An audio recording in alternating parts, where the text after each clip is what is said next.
Dustin. The final career media day, man. How does it feel just to, I guess, be going through these steps for what will be the final time? A little surreal. It's kind of comes in waves. It feels like a normal fight week. All the pressure, all the obligations of fight week, cutting weight, repetitive interviews, thinking about the fight nonstop in the back of my head. But then every now and then it'll creep in like, I can't believe this is the last time I'm ever gonna sit in front of you guys. Yeah, we had Brendan Allen in here a few minutes ago, and he was saying like he's staying at home all fight week, driving down here every day. Did you consider that, or is it a little too far? And do you feel like you need to be kind of here to lock in more? Yeah, with all the stuff these guys stack on my itinerary, which is ridiculous and way too much, I couldn't drive back and forth like that multiple times. I flew in from South Florida to Lafayette. Me and the team stayed at my house for 2 or 3 days, trained at my gym, and then drove down here yesterday. You had the face-off with Max yesterday, iconic location. I guess seeing him now after some years and sizing him up for the first time, any takeaways from that? That boy is big, man. Nah, it was just cool feeling, cool moment to do it in a place that me and my family had such great memories. Amazing that it's here in New Orleans and in front of that church. It's just an incredible way to end this thing. Is the plan for Saturday with the walkout and Wayne and everything, is that all finalized? And can you give us some hints of what it might look like? It'll be a little bit of James Brown, a little bit of Wayne. Yeah, Wayne's walking out with me. Sick. So you're sticking with the James Brown team. I mean, I have to, bro. Come on. I have to. I paid the cost to be the boss.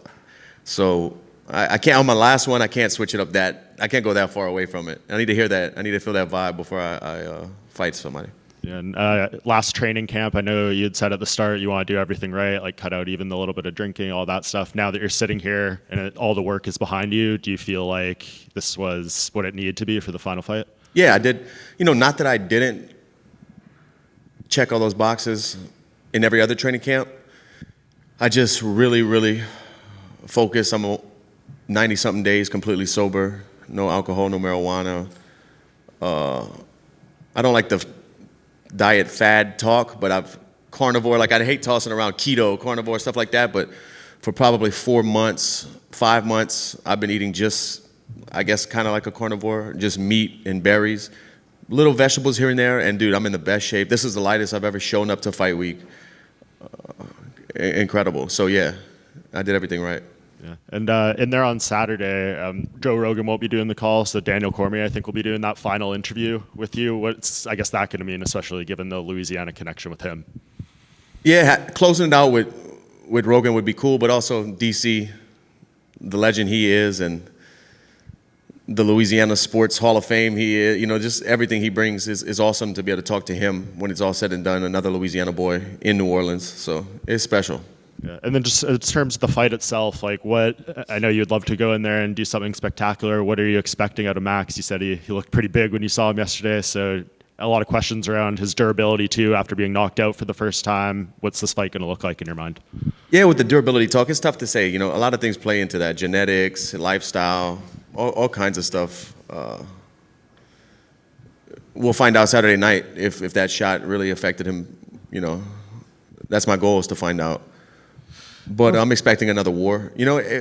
I've been saying this every interview when and asked about this trilogy with Max. This is a trilogy spanning 13 years, and we've met at different points. We were different fighters, different men. So each fight has been so different.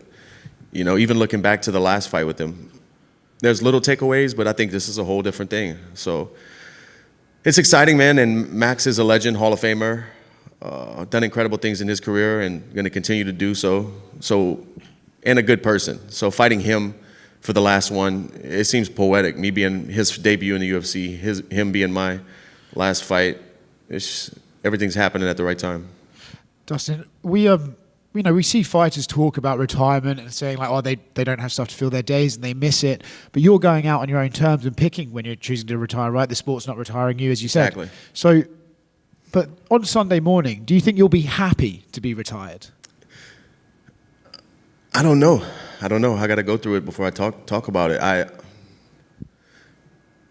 There will be some. I think for sure I can say there'll be some relief of that weight on my back of fighting since I was a kid. Always thinking about training, always thinking about my physical condition, what my opponents might be doing, what techniques are new. Just not having that constant, I wouldn't even call it a burden, that constant cloud in my head thinking about combat sports. I'm still going to train. I'm still going to stay fit, but I don't have to compete at the highest level. I don't have that hanging over me anymore. And it might be good. It might be bad. Maybe I need that hanging over me. I don't know. I got to find out. And obviously, leading up to this, I'm sure it's just like, let's talk about your career. Let's reminisce about this. Does any part of that start getting distracting? Like, I'm not retired yet. I still have to fight Max Holloway on Saturday. So do you kind of get a little bored of, or kind of you're not really ready to reminisce yet?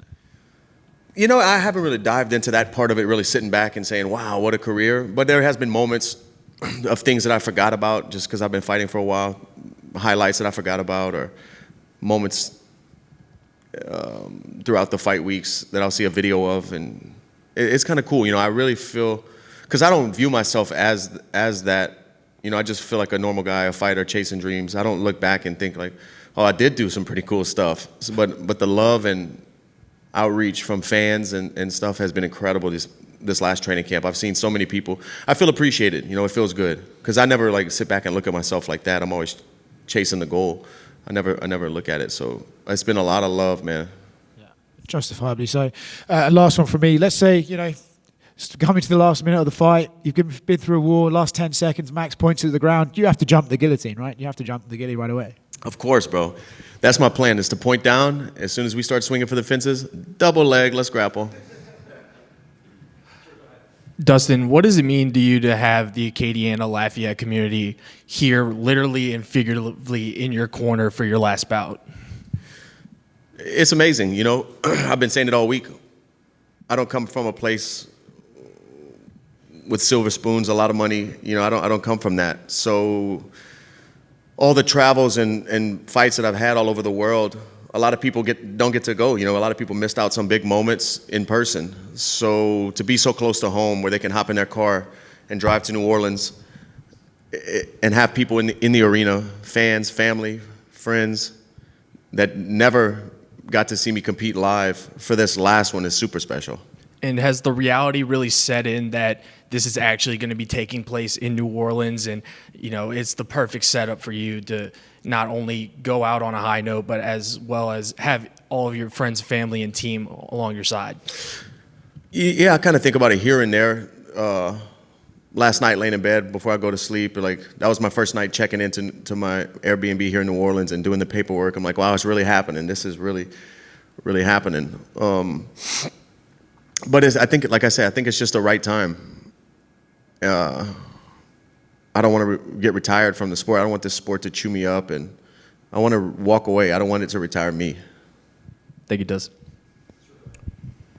Dustin, do you think the fact that it being your final one and also the fact that it's here, do you think that adds an extra kind of sentimental component to the weekend?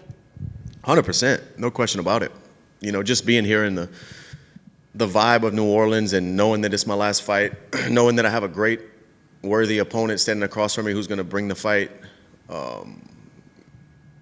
it feels special. It feels special to me. Dustin, what's up, man? Before I even ask a question, just wanted to let you know, man, super grateful, appreciate everything you've done to represent Louisiana. You've done it the right way, and I just think that this is amazing, man, that you're down here, about to fight your last fight down here. It's just super dope, man. Some of your best memories growing up in Louisiana when you were a kid, does anything, come to mind? As far as just really not even UFC, not even fighting stuff, just growing up in Louisiana, maybe some things you did. I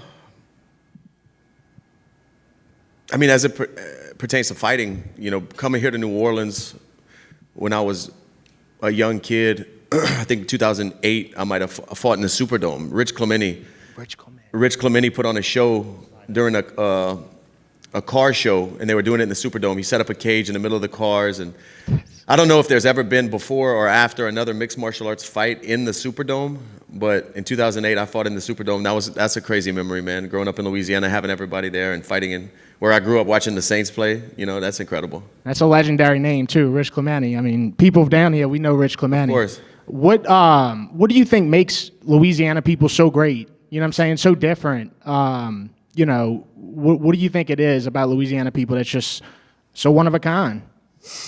Work ethic, you know, the grit we have instilled in us from a young age, or growing up where I grew up. You know, we're not scared to work hard and earn things. That I feel like that's been a huge part of who I am as a fighter and a man, from being raised like that. Just the grit of the day-to-day grind. Last question is, who is somebody that maybe isn't here no more that you wish was still here that could see you today in this huge moment where you're about to fight your last fight? You know, you've accomplished so much. Is there somebody that you wish was still here to see you today? My grandmother.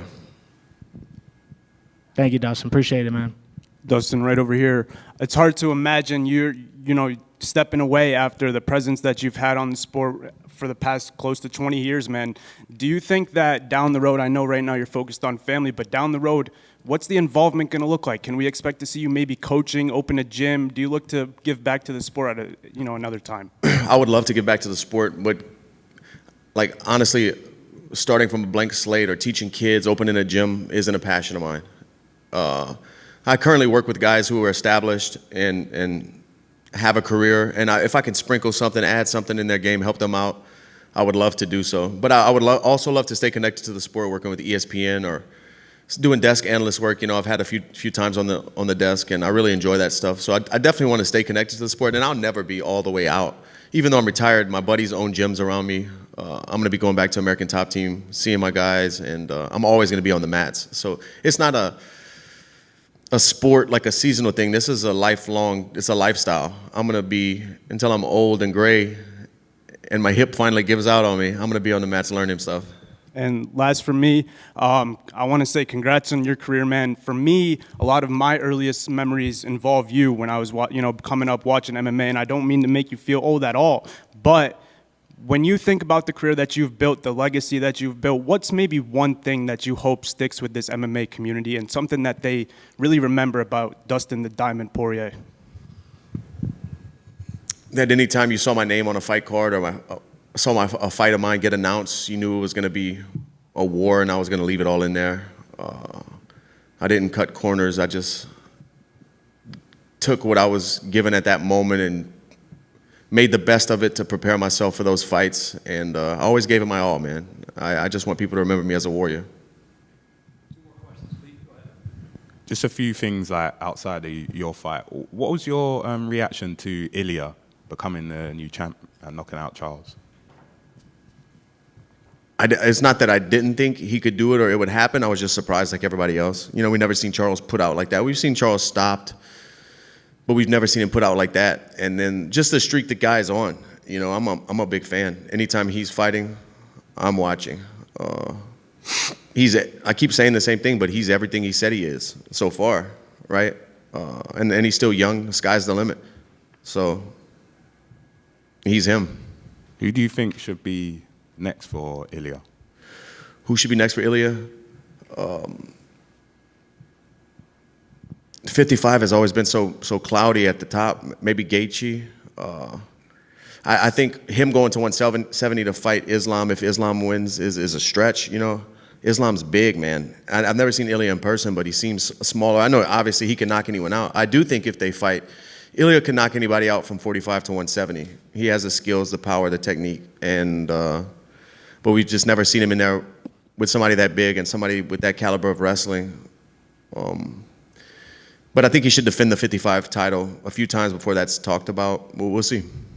And speaking of Islam, what's your thoughts on him moving up to welterweight? He's a big guy. I think he's going to fill into that weight. He's a really big 155er. So I think his lifestyle outside of training camp is going to be a little more comfortable, and he'll fill into that weight class no problem. He's going to be he could be champion there for sure. How do you think he does against JDM? I think the beginning of the fight's going to tell the story, like how well JDM does at getting up, how well JDM does at keeping Islam off of his feet, off of his legs, off of the cage. It's tough to call that because JDM's a big guy, athletic. I'm excited about that. A lot of fun fights in the future.